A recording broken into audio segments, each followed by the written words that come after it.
I've had affinity for water symbols and sounds for a long time.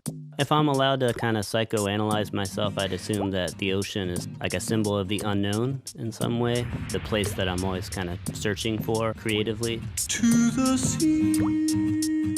Noah Lennox has been making adventurous pop music for nearly 2 decades, both as a member of Animal Collective and solo under the name Panda Bear.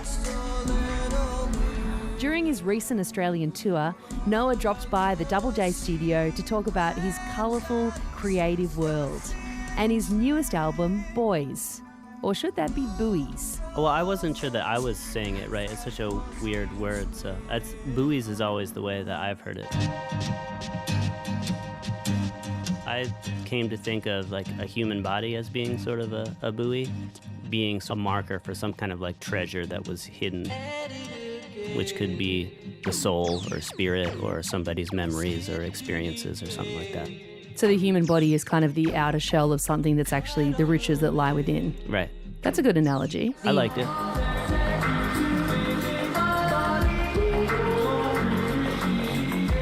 All of your music has such a beautiful, exploratory and very playful sound to it. I know that you're a father.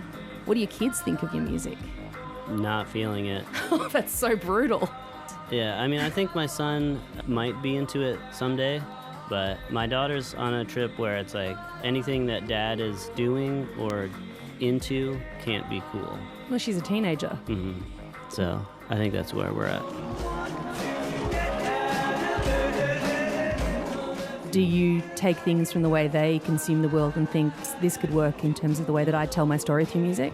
Yeah, I'd say the new record is sort of a hybrid of stuff that I'm excited about and just talking to them about what they feel like sounds normal or what sounds good to them. What do they think of in terms of the way that music is moving? Do you have those conversations with them? Well, especially about like vocals. Auto-tune is such a common thing, and like a manicured vocal, it seems more normal to them than somebody just singing in the room. Like that feels kind of awkward and weird to them.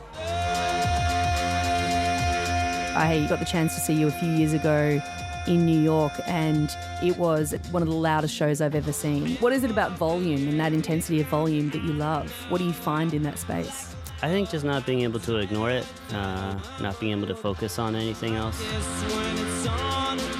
And the whole of a Panda Bear show is very immersive. There's visuals that are projected behind you and on you. You know, you're swimming in these incredible images. Mm-hmm. What do you want the audience to feel when they're in that space? At first it was more about just knowing I was going to be standing up there with these devices. I just felt like that was not that much fun to look at, so I wanted to have something that would engage people, especially the people in like the back of the room.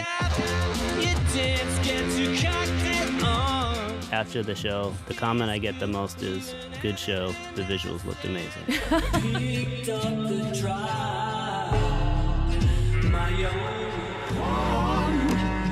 The idea of the expanse of the ocean, or the unknown, as a creator seeing, an endless horizon every time you make a record, that must be super exciting for you. It's what makes it fun to me. I find when I see a creative person making stuff, even if I feel like the thing doesn't land necessarily, just watching somebody kind of reach for something, I think there's something inherently exciting about that. So I try to do that with my own stuff.